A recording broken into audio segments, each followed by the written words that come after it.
Hello, everybody. Here with Vito De Simon, the author of The Avum Government, and on this episode, let me rephrase it. On the episode before, we spoke about failures, and that was very informative. But on this episode, we're going to talk about the proposals, how to avoid this. So, welcome, Vito. How you doing today? Thank you very much. Thank you for inviting me again. So, again, this is The Avum Government. You can get this book anywhere online. You can search it by Vito De Simon, The Avum Government. And it's a very interesting book. And we are teasing you with episode number 5. And we spoke about all the failures of all the governments. And you went in great extent to explain us what they were. And now I will love to know, what are your proposals to do all about this? Tell me. The proposal is very simple: to eliminate or at least greatly reduce wars of aggression. Later on, we will explain what war of aggression means. But before we start on that, I would like to report, or at least say something about what other writers have said about the same subject. That was my part of my second question. What other people said about this before? Okay. There are people who wrote about how to either eliminate or improve governments so that there would be fewer failures and more government. And before you start, tell me, these people are contemporaneous or they're from the past? I will begin from 1966 on, and I'll go up to about 2 years ago, basically. So go ahead. I'll cover a few of them. So go ahead. Who's the first one? That are important. In 1966, a monumental book was presented by two people. One was a lawyer, Grenville Hall Clark, and the other one is Louis Sohn. The first one was a very accomplished lawyer in New York, and he was advisor to 4 U.S. presidents, so he's well connected. So, 1966, we're in the middle of Vietnam War, correct? Yeah. But they are not interested in the Vietnam War. They are interested in the United Nations. So, how to improve the United Nations. Mr. Sohn, Louis Sohn, was in fact a scientist, a well-known scientist who also participated in the formation of the United Nations, specifically working on the international criminal law. So these two people suggested that there should be a United Nations, all-comprehensive United Nations, and enlarged, usually a global government. They like to have a global government. And it was set according to the U.S. Constitution, the U.S. Division of Powers. And so they suggested that the UN should have a super army, stronger than the U.S. had and stronger than the Russians and whoever else, so that in case there would be some kind of disagreement, the United Nations could stop any nation, including the U.S. Obviously, nothing happened to this monumental work, simply because, first of all, it was suggesting, it was proposal, just like mine is, but it was not directly from government. So it was simply nothing happened. But you're talking about force and also international and about law. Also, with nobody paid attention to the law part of this? Well, they wanted the government to. They called the book World Peace through law. But it had to do the law at the United Nations. It was supranational, where they would have their own army. Basically, the main thing was their own army, powerful enough to contradict any other nation, including the U.S. and Russia, including the 5 permanent members, including the 5 members of the Council, okay. Permanent Council at the UN. And so what happened is nothing really happened, because not only was it a suggestion, but it did not force anybody. It was only suggestive, but it did not have any strength. Usually the UN was, as we know, the UN was organized by the U.S. It was the will of the U.S. that we formed the United Nations.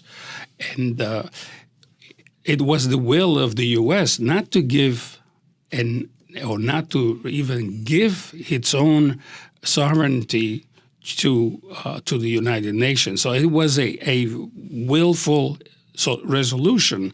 And so nobody else gave sovereignty to the United Nations. So because of that, United Nations basically failed in its main purpose of provoking peace. I never read it, but who was going to control that superpower? The United Nations. Okay. The people of the United Nations in general would be more democratic, just like the U.S. government is more democratic, but it would be governed by the United Nations. Obviously, nobody cared about changing the world as it was then, because no nation would give sovereignty to the United Nations. So it failed. It failed. Then, and who was Joseph Rotblat? Okay, Rotblat was a peace-winning Nobel Prize in 1995. He was for total disarmament of nations. He would have no army, any nation. No guns. No guns, nothing. And so nothing really happened.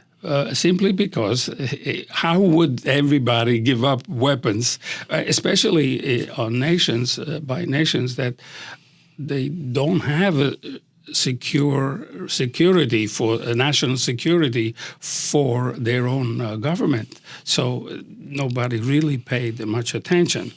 Then there was another fellow that I think has something to say about he was actually a soldier. His name was Paul Chappell, or at least I pronounce it Chappell. And he was a soldier in Afghanistan. He was a U.S. soldier? He was a U.S. soldier. When he retired from the army, he was so upset with what he saw in real war that he began to say that the people needed more education to find out what really happens in wars, because it's a horrendous experience, and he wants more people to know what really happens over there. So he finally even created a foundation, and he still goes around today trying to convince people that the world needs peace, not war. That was what year, approximately? Oh, that was I think in the 90s. In the 90s, after the okay, and you also mentioned a group of scientists. Yeah, that's the Pugwash Conference organized by Russell, Bertrand Russell, who was a literary Nobel Peace Prize winner in 95 or 90. And what did they say? And also, what's his name? I forget at the moment. But well, anyway, it was participated by many scientists, and this was in Canada, Pugwash Nova Scotia, Washington. And what did this scientist say? They basically were saying they got together and they decided that the war, the weapons, the nuclear weapons, were really greatly damaging the human race. And so they're suggesting and they continue to do so every year, that the politicians or the political people in charge of governments should try to resolve their problems, international discord, through peaceful means and not through wars as we have been doing. And then there was another person, and I think that this, to me, influenced me a lot on writing. I heard about this. Is the guy that influenced to write your book? Yeah, influenced me to help. Who was this? Thomas Hall Shasted. He was a medical doctor, and he wrote a book, Give the People Their Own War Powers. Say it again. Give the people their own war powers. Okay. This was in 1927. Probably this is the oldest that I mentioned here. And he was so mad about this is one now after World War I. So wait, before you continue, this guy, Thomas, what nationality was he, if you remember? I think he was an American. American. And it was 1927. 1927. He wrote this book, gave the people their own give their own power. He was so mad that he was saying, basically, take away the war powers from the Senate, U.S. Senate, and give it to the people. Obviously, by the title of the book, he probably ignored the fact that the people are the ultimate holder of any power. So it is the people that gave the power to the governments. So actually, you should have gotten it back. But he says, take away the power, war powers from the government. And give it to the people. And give it to the people. Like a kind of John Lennon, power to the people. Yeah, power to only that this is in 1927, real government. And he was also criticizing the Senate. He was saying, you'll see that if the people who declare war should go to war themselves, you'll see that immediately they would have no more wars. We would have no more wars because they know that they declare the war, but the children of other people, the sons and daughters of other people, go to war. So if they were to put a law that says, let them go to war, they declare the war, let them go, no. There would be no war. and coming to another person that also influenced me a lot is David Swanson. Only 2 years ago, he published a book which is not... Is David Swanson Secretary of Commerce? Something? No. He's an individual which was nominated for the Nobel Peace Prize, but did not win. David Swanson. He's a very young person. In 1920, he published... Leaving 1920 or 220. Oh, 220. 220, 2 years ago. Leaving World War II behind. It has nothing to do with the subject we are talking about, but at one section of his book, he simply says that wars today are not easily winnable anyway, and we know that from Trump saying we don't win any war anymore. You know, he was nobody wins. Nobody, but in fact, he maintains that if somebody's at the door, let's say the enemy's at the door, knocks at the door, and he's invading you, what do? You either fight back or you have a nonviolent resistance. Let them come in and don't cooperate. And so I would say basically on this aspect is that, for example, Russia invading 2022, right now, the war is going on at the moment as we talk. Zelensky, the president of Ukraine, had another chance, had another decision to be made, but he decided we're going to fight.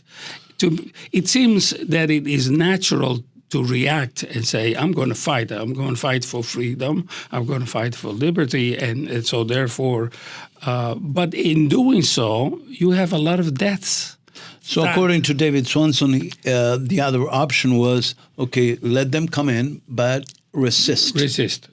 And this Swanson gives many examples when instead of violent reaction to what an invasion, he says, so many examples gives, where the nonviolent objections or nonviolent presentation was going to be or was better.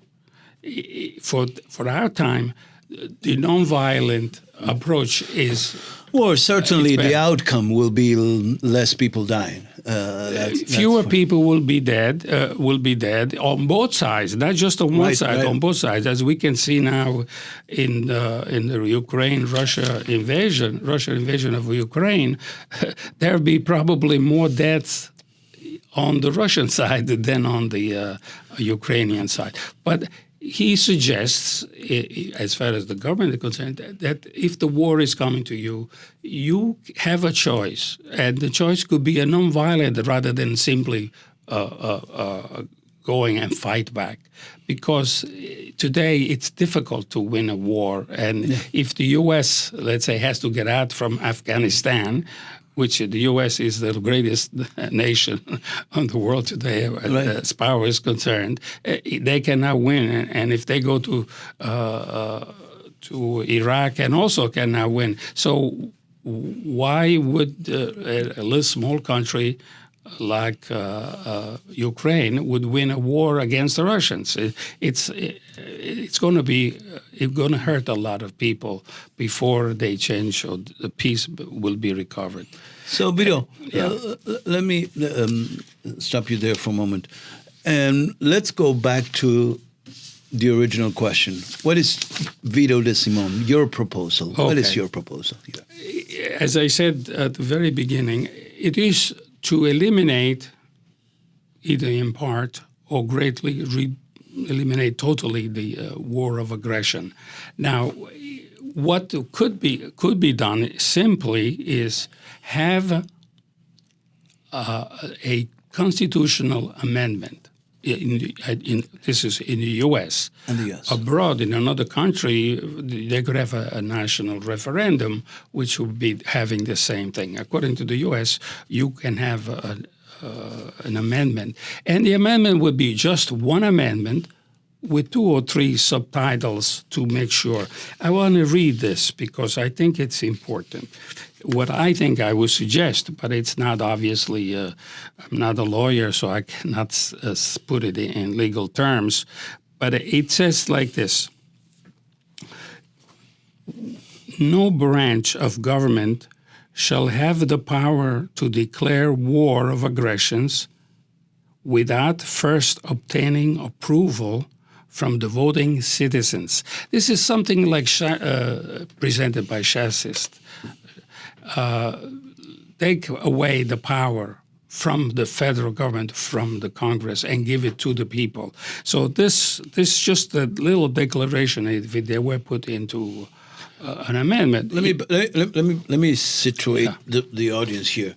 Let's say tomorrow we're being attacked by, who knows, India, and they attack the U.S. You're saying that we should ask everybody to see if we go to war to India and wait for that answer?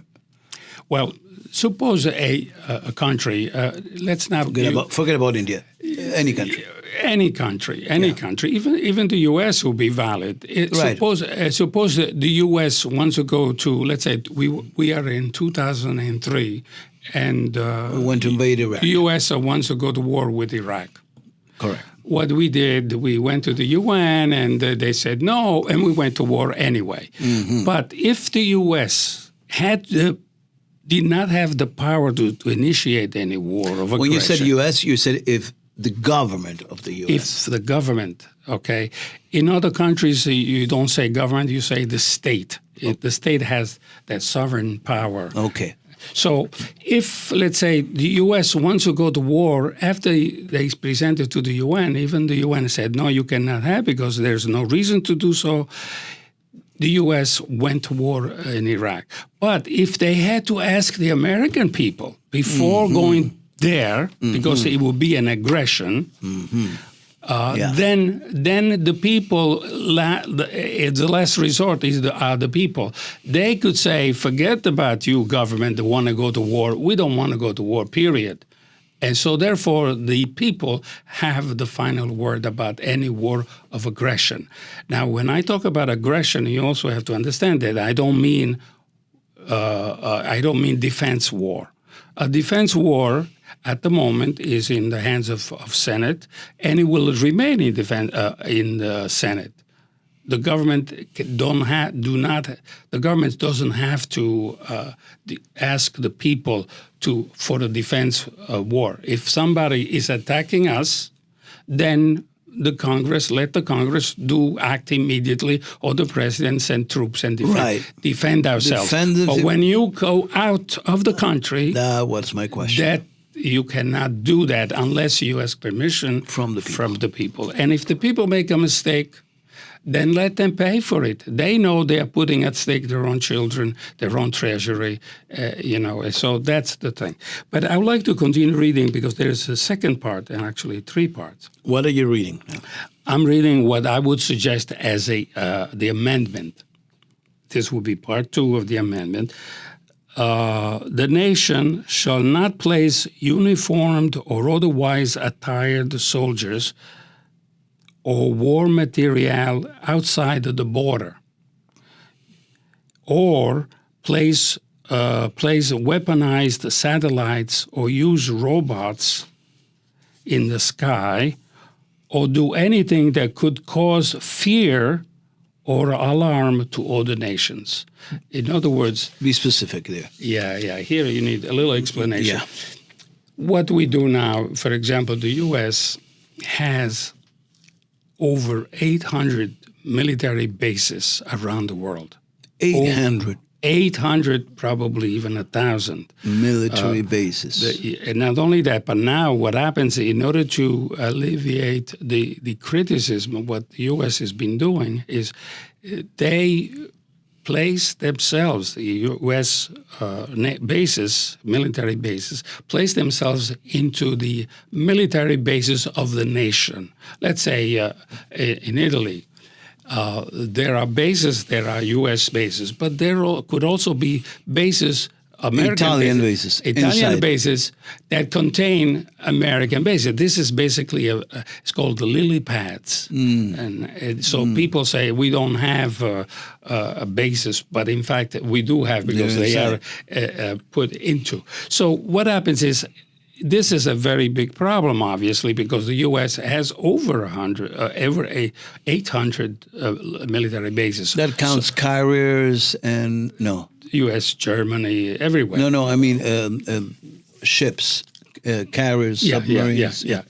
No, those are separate. Because those are separate. My God! So we are all over the world. Yeah. But so this is probably the most objectionable situation here, or what I read, is that it will not allow any nation to take military people outside of the borders, nor weapons. If they do, then they become automatically an aggressive nation.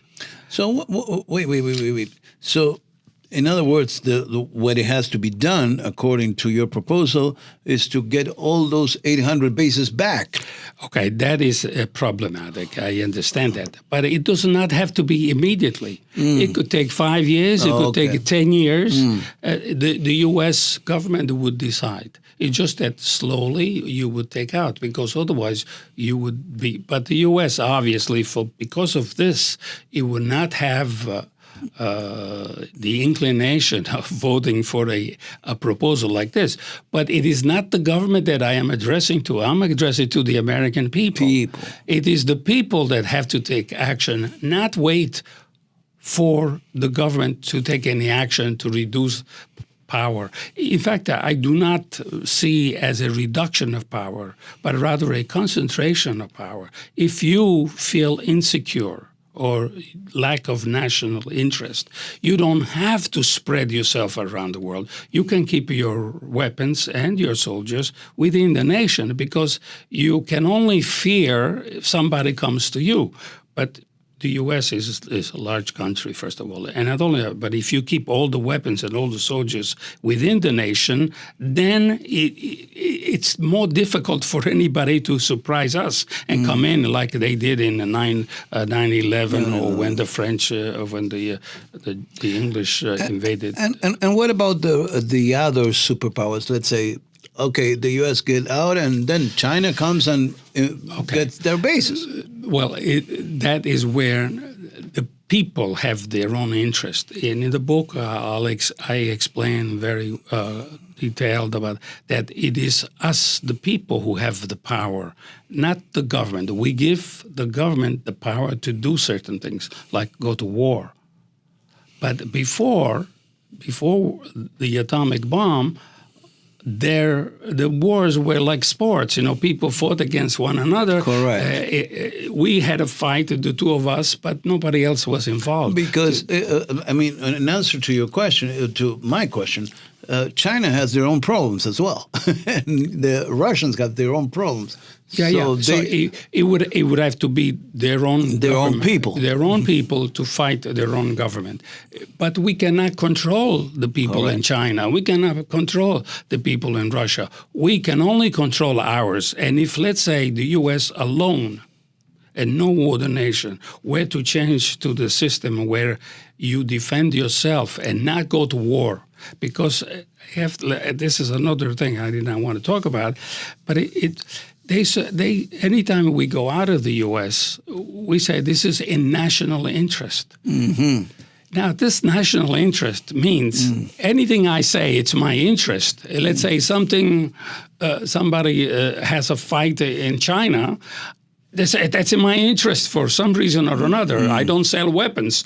Something. So we have the right to go to China. We have the right to go anywhere we want. Remember 1991 when the Israeli went to cross two frontiers, went into Iraq, and they destroyed the atomic the nuclear power. And what they say, it's not an offense. It's national interest. It is a national interest. It is in my interest because that they say this is a defense.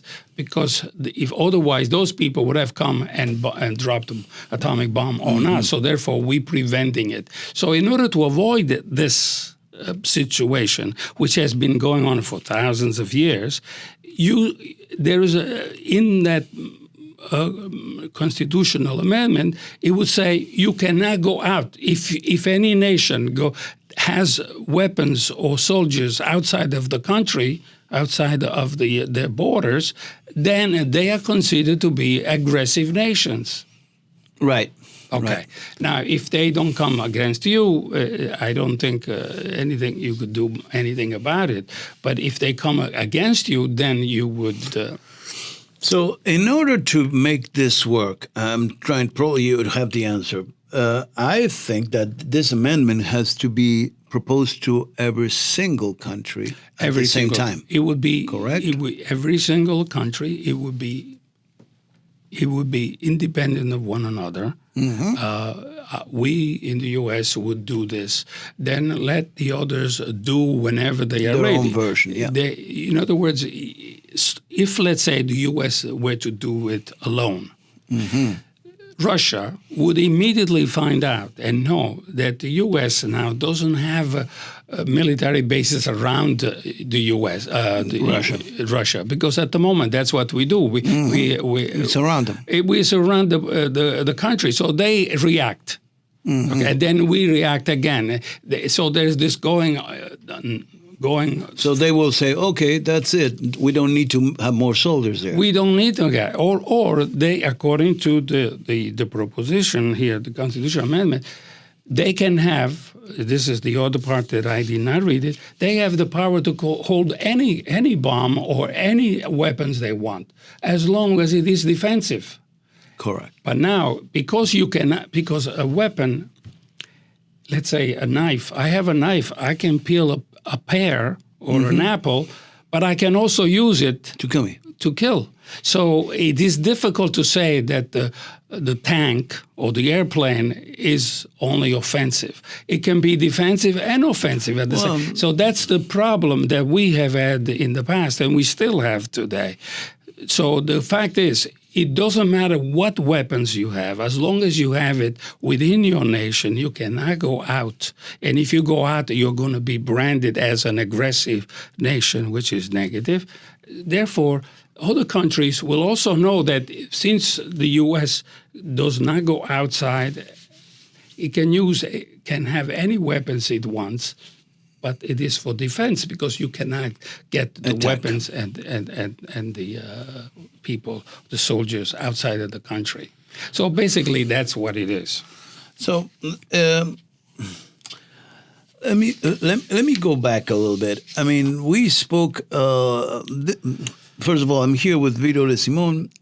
We're always talking about this book that is called The Ovum Government, and it has very different layers. And we're getting to the crux of what Vito De Simone is proposing. That is basically to get one amendment that it will allow people to decide if they want to go to war or not. And it's their responsibility. And if they have to be defended, that's fine too. But that has to be worldwide. Now, I like that.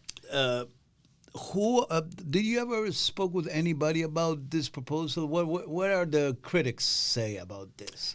I have this only came out recently. I have spoken with some professors and also some friends, but not many people. I have sent some books away, and I'm waiting for their opinions. The reactions. So it is now summer, so it's difficult to get any response. People imagine our own vacation; they have their own problems. But the idea has been positive, but I don't have too many people reacting to it. So this is the purpose of this podcast. I mean, people can react to this and send you an email and saying what they think. Correct? Yeah, they can send an email at virodsimone@aol.com. There you go. So if you have any suggestions or questions, you can go there and ask them the question. So this is the end of this episode. What we're going to talk on the next episode? Well, the next episode, we will be talking about what would happen if, or what would be the positive steps or happenings if this proposal were adopted. I'll give 4 or 5 examples of that it is positive. In other words, what would be the result of it? I think it would eliminate the war, but it would also create other possibilities. Nice. So stay tuned, people. Again, the Ovum Government, you can get them anywhere online. Just type Vito De Simone, the Ovum Government, and you will get it there. And thank you very much, Vito. Thank you.